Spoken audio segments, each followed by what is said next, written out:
अगर हम लोग बात करें बंगाल के, आप लोग को फारूक सियार का फरमान याद होगा 1717, मैग्ना कार्टा ऑफ, मतलब एक तरीके से उसको मैग्ना कार्टा बोला जाता है, क्योंकि बेसिक राइट्स जिसके बेसिस पे कंपनी ने इतने प्रॉफिट्स कमाए specially from the eastern trade, the basis of that was this फरमान, जहां पे उसे Bengal, Hyderabad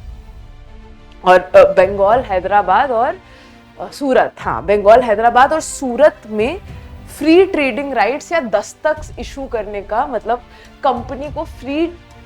custom free trading rights या दस्तक अवेलेबल थे, ठीक है, कस्टम फ्री ट्रेडिंग राइट्स। तो इस फरमान के हिसाब से these rights were available to the entire East India Company. जो कंपनी के नाम पे ट्रेड हो रहा है वो ड्यूटी फ्री है, लेकिन क्योंकि ईस्ट इंडिया कंपनी कोई ऑर्गेनाइज एंटिटी तो थी नहीं, उसके अंदर जो ऑफिसर्स थे उनका एडमिनिस्ट्रेटिव कंट्रोल भी, वो जब इंडिया आते थे उनके ऊपर एडमिनिस्ट्रेटिव कंट्रोल बहुत माइल्ड था। तो अब ईस्ट इंडिया कंपनी के अकाउंट से परे हटकर भी उनके जो ऑफिसर्स थे वो अपनी प्राइवेट ट्रेड भी करते थे साथ में। ऐसा है कि उन लोगों को बेसिकली अपनी private trade in the sense कि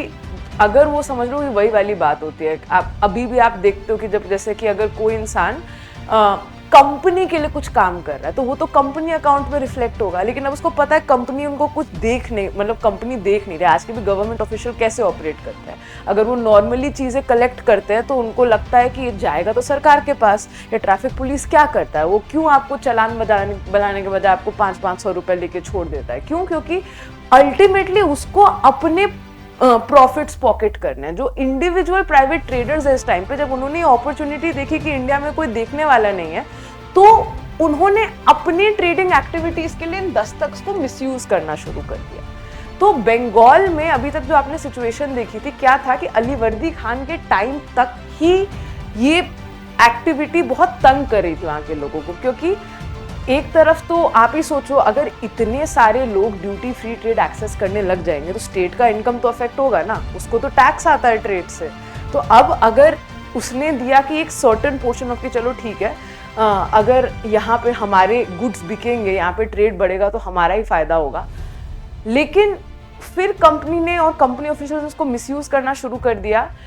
जिससे उनकी इनकम भी बहुत अफेक्ट हुई। और अब वहां के इंडस्ट्रीज, वहां के जो ट्रेडर्स है, जो लोकल ट्रेडर्स है, उनके लिए तो नुकसान है, because they don't have the right to this. तो उनके गुड्स इंडिया में बहुत महंगे हो जाते हैं। Company can procure those goods at a cheaper rate,